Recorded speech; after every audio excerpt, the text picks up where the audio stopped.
Have you ever dealt with a situation where someone else's foolishness almost cost you everything? Today, we're diving into a powerful story about a woman who faced exactly that. It's a tale of wisdom, courage, and how one person's quick thinking can avert a total disaster. This is the story of Abigail, a hero you might not know, but whose actions echo through history. Our story begins in the rugged hills of ancient Israel. A man named David, not yet the famous king, is on the run with his loyal band of warriors. They're hungry, tired, and in need of supplies. They had been acting as protectors for the local shepherds, including those working for a very wealthy man named Nabal. David's men made sure no harm came to Nabal's flocks or his workers. So, it seemed only fair to ask for a little help in return. David sent 10 of his men to Nabal during a festive sheep-shearing time, a season of generosity. They delivered a polite and respectful message, asking for whatever provisions Nabal could spare. It was a reasonable request, essentially asking for payment for services rendered. But Nabal was known for being harsh and mean-spirited. His name even means fool in Hebrew, and he certainly lived up to it. How did Nabal respond? He flew into a rage. "Who is this David?" he sneered. He insulted David, belittled his men, and completely refused to give them anything. He basically slammed the door in their faces, dismissing them as runaway servants. When David's men returned with this news, David was furious. His honor had been insulted, and his men were still hungry. He felt completely disrespected after all the good he had done for Nabal. In his anger, David made a rash decision.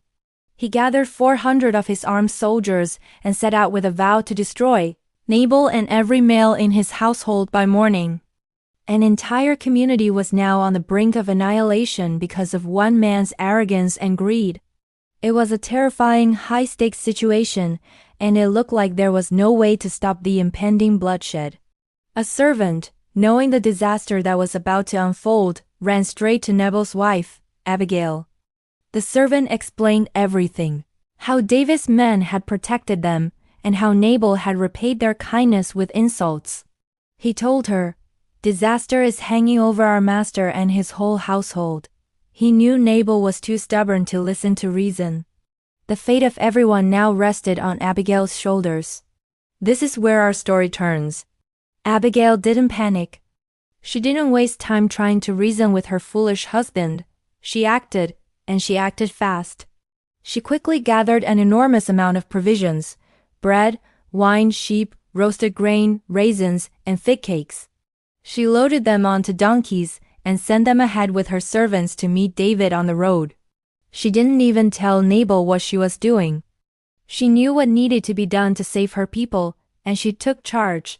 As Abigail rode to intercept David, she found him and his men marching, filled with rage and ready for battle.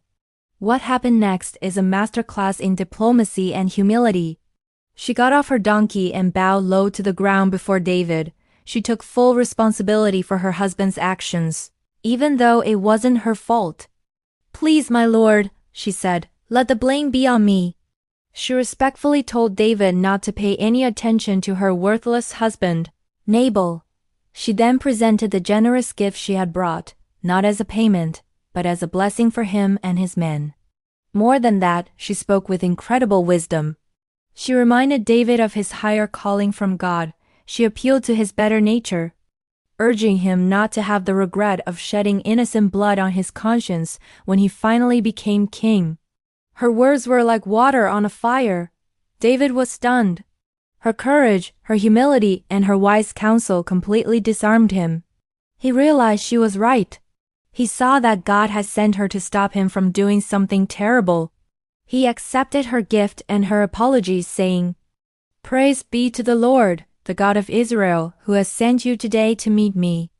May you be blessed for your good judgment and for keeping me from bloodshed this day." He turned his army around and went home. Abigail saved her entire community from destruction through her decisive action and wise words. When she returned home, she found Nabal feasting like a king, completely oblivious to the danger he had put everyone in. When he heard how close he had come to death, the shock was too much for him. About 10 days later, he died. When David heard the news, he recognized it as divine justice and was thankful he hadn't taken matters into his own hands. Impressed by Abigail's wisdom and character, he sent for her and asked her to be his wife. She shows us the power of a calm response in a crisis and the impact of choosing peace over conflict. Thank you so much for watching. If this story inspired you, please hit that like button and subscribe for more amazing stories you might not have heard. See you next time.